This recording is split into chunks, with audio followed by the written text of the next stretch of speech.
Hello，大家好，我是史蒂芬。最近又到了秋末的季节，那同时也是枫叶季，枫叶盛开的时刻。那我相信喜欢枫叶的朋友，一定也会上网去科普国内外非常多的一些枫叶景点或是一些地图攻略。那么今天史蒂芬我也跟大家一起分享，在我的心目中最美丽的枫叶景点。京都枫叶，这次跟大家聊聊的京都枫叶，是在我去年，也就是2023年的时候，第一次去京都朝圣枫叶季。对，那其实，在去之前，心里都会在心里建设一个梦幻的一个京都枫叶的样貌。但是呢，当你开始踏上京都枫叶之旅的时候，在你心中建构出的梦幻京都枫叶的样貌，可能会在你心中幻灭掉。当然，与其说是幻灭掉，那其实是有一点太过苛刻，或甚至稍微太过严重了一点。对，那其实我只是想要表达说，当你第一次踏上京都枫叶之旅，那其实你可能会稍微有一点改观。那主要改观的点就是，你以为的可以拍出那么唯美的枫叶照片是这样子，对。但是当你在京都热门的枫叶景点所拍出的照片，实际上会是长这样子，对。因此你会因为可能人流或甚至拥挤会让你对于枫叶的欣赏，或甚至拍枫叶的这个旅程可能感觉不是那么的美好。那当然，在出发京都之旅之前，那我们会稍微高装检一下。与其说是高装检，可能有一点太过了。那其实我们主要强调的就是说，我们所携带的装备例如说你的相机你的镜头，或甚至你需要其他什么样的特殊主题的镜头。对，那当然，我们一般在拍京都枫叶，其实我们心里都会有一个底，就是人会非常的多，因此我们可能没有办法避免掉一些游客或是人流出现在自己的画面当中，因此我们在选镜头上面，尽可能就是选所谓的旅游镜，例如24-120或甚至24-200这个焦段，因为我们在长焦的一些镜头是可以去避免掉一些人流或甚至一些游客来进入到你的画面当中。当然，剩下的部分就是说，我们可以去检视一下自己。我今天在京都枫叶的部分，我想要拍的主题是风景之外，那当然还有所谓的人带景。那像以我 Steven 来说，那我是跟我老婆一同去出游，那当然我主要的主轴就会是风景类别，那再加上街拍，那再加上另外一个就是所谓的人像拍摄。那我可能会携带的镜头的部分，我的考量可能会是偏比较35mm或甚至50mm，或甚至如果要避掉一些人流或甚至游客进入你的画面当中，那我们可能会选比较压缩的一些场景的长焦镜头，例如说85mm的镜头。那我 Steven 是比较喜欢人带景去做一些运用，因此我挑选的镜头定焦镜头的部分的话，我会选择35mm的部分去做一些输出或是运用的部分。那么首先，如果第一次进到京都的话，那我们当然从大阪的关西国际机场下机之后，我们其实是可以买日本的 JR 所谓的 Haruka 它其实算是一个直达车。那其实交通方面的话会非常的方便如果从机场一直到京都车站那大约时间约莫是在50分钟至1个小时。那其实京都车站如果大家没有去过的话，其实京都车站会是你第一个比较好的一个拍摄景点。首先我们到了京都之后，我们就可以开心的开启我们的京都枫叶之旅。那首先我想要推荐的景点会是八坂神社然后再来还有八坂神社后方的圆山公园因为其实在我行前之前，其实是有科普这个地区就是八坂神社后面的一个圆山公园，它其实算是有一点小小的丘陵的地。那它公园的幅员其实算是蛮广的，所以在那边的话，其实有蛮茂盛的一个枫叶。那但是大家也要稍微去注意一下，就是在八坂神社的后面的圆山公园，它会有非常多的游客。对，当然你只要到京都赏枫你只要看到的是热门的景点例如说盛开的景点或甚至网络上大家推荐的景点其实游客或甚至人流都会非常的多，所以因此在这个部分的话，我们就要稍微去注意一点。那我要特别讲解的就是圆山公园的部分，有蛮多的游客，他会去雇佣当地的一些摄影师就是做一个侧拍的部分，可能就是侧拍1个小时或甚至2个小时因此你到达圆山公园的时候，其实你会碰到非常多的拍摄组就是你可能会需要跟他们去做一个位置上面的协调，或甚至一些大家比较互相去拍一些热门景点好的角度的一些沟通这个部分是大家比较会需要注意。那 Steven 我可以稍微就是提点一下大家，就是在京都的这个圆山公园拍照的同时我们尽可能需要做一个快很准的部分，也就是所谓的速度与激情你的 tempo 要比较快因为当你如果 tempo 或是步调比较慢的时候，那你可能很多的景点或甚至很多的一些角度都会被其他的摄影组、摄影师或是其他的游客占据了那个地方。那因此你要拍好那个地方，或是拍到那个地方，瞧好那个位置你可能会需要花上蛮多的时间这个大家一定要稍微注意一下。Steven 我的话是跟我老婆一起去同游嘛，那我们的话其实是有去八坂神社附近租借和服，那我自己也是身穿武士服，所以其实在京都枫叶一开始在拍照的时候，我们首先可能会碰到的一个拍摄的问题，就是你可能会是身着和服或甚至你是身着武士服。那在这样的部分的话，可能大家负重上的问题或甚至在携带相机上面可能都要稍微量力而为，因为你并不会是一个正常的装备或是装扮去做一个拍摄你有可能是穿着就是比较不舒服或甚至绑手绑脚的一个服装去帮你的另一半去拍摄或甚至去拍枫叶的景点，所以这个部分都会有一些动作上的局限所以我们其实在换上和服或是武士服要帮另一半拍摄的时候，可能都要稍微去想一下，我可能可以用什么样的限制之内的一个拍摄角度或甚至一些拍摄的手法来去呈现京都的枫叶。其次我们可以顺路往上到达就是京都的一个数一数二的一个枫叶必拍必访的景点它就是大家耳熟能详或是大家可能都会知道的永观堂南禅寺。对，那Steven 这边要稍微跟大家说明一下，或甚至讲解一下这边的一个景点特色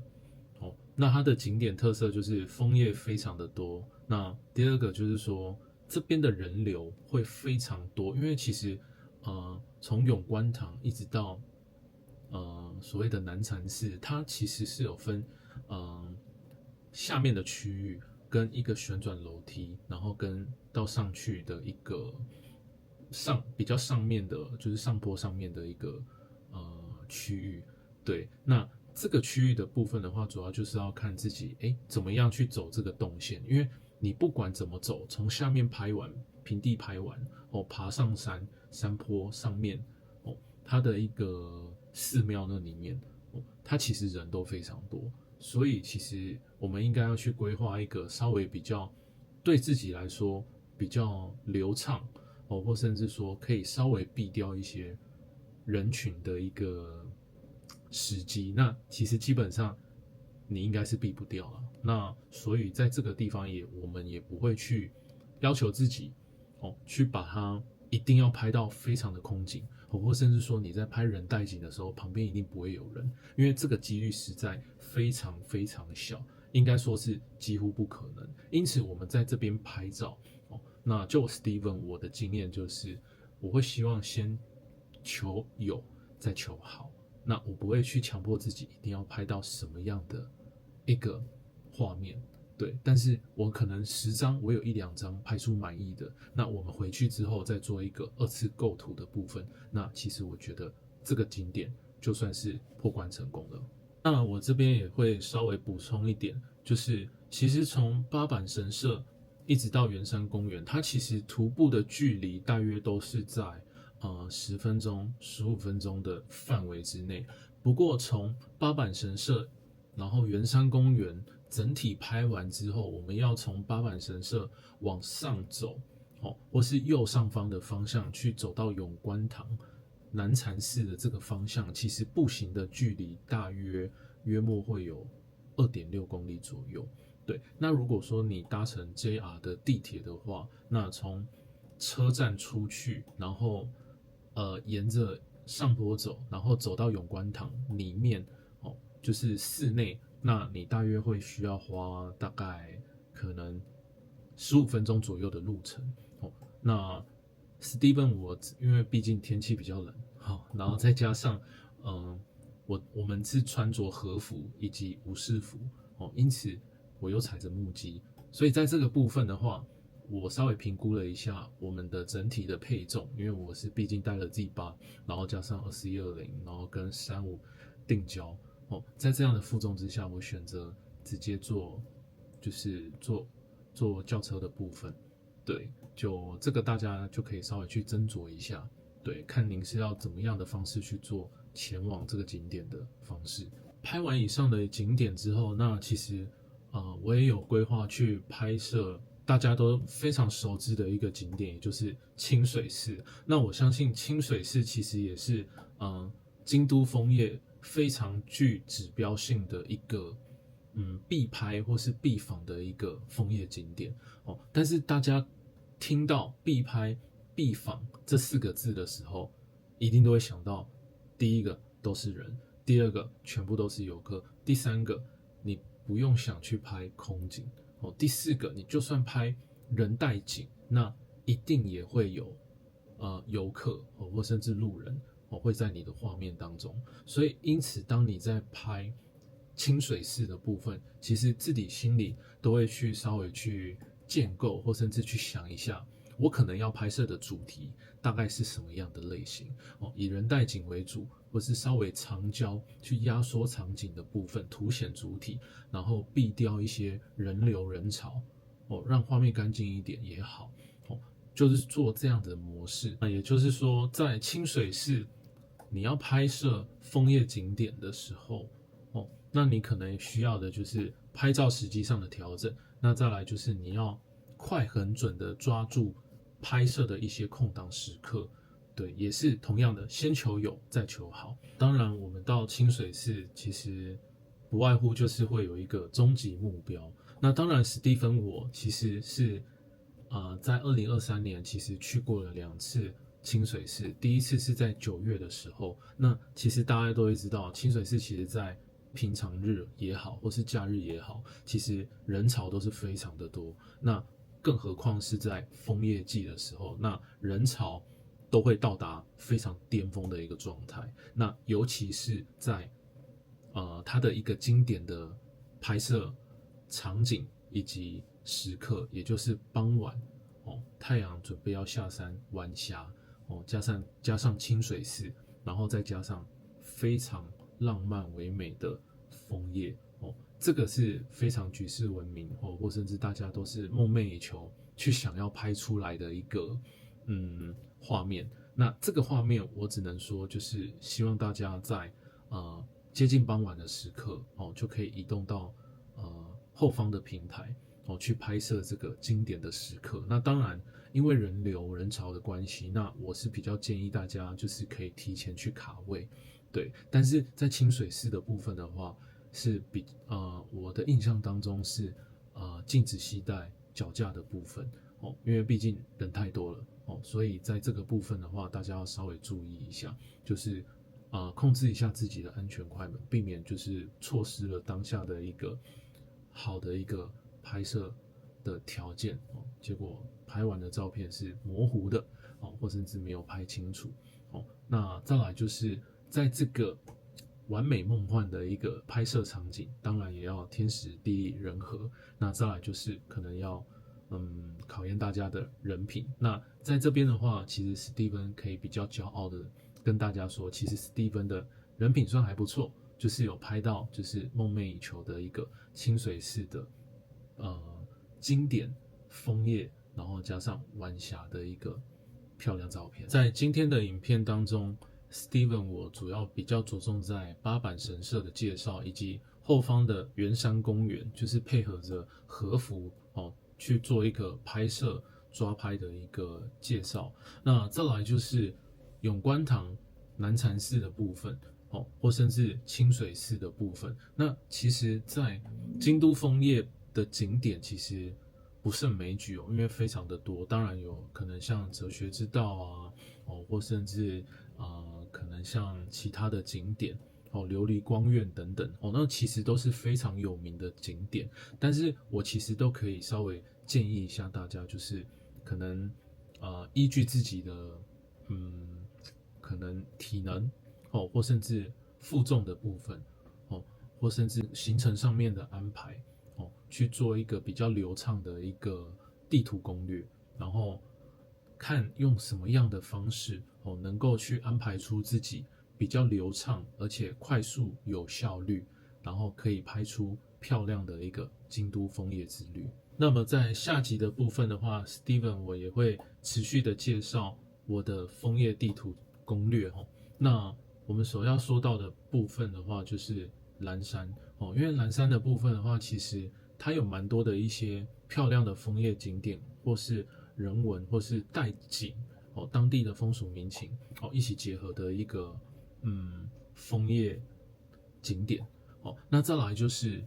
南山的小火车，那当然还有大家都非常耳熟能详的竹林小径，对，那当然里面还有所谓的天龙寺那其实蛮多景点都可以去做一个拍摄，因此 Steven 在下集的部分也会着重在蓝山的部分，然后当然还有就是我也去了一趟奈良，对，那奈良的部分的话，当然不外乎就是蔚路啊，奈良的奈良公园嘛，对，那其实奈良公园的部分的话，幅员非常的广大，因此在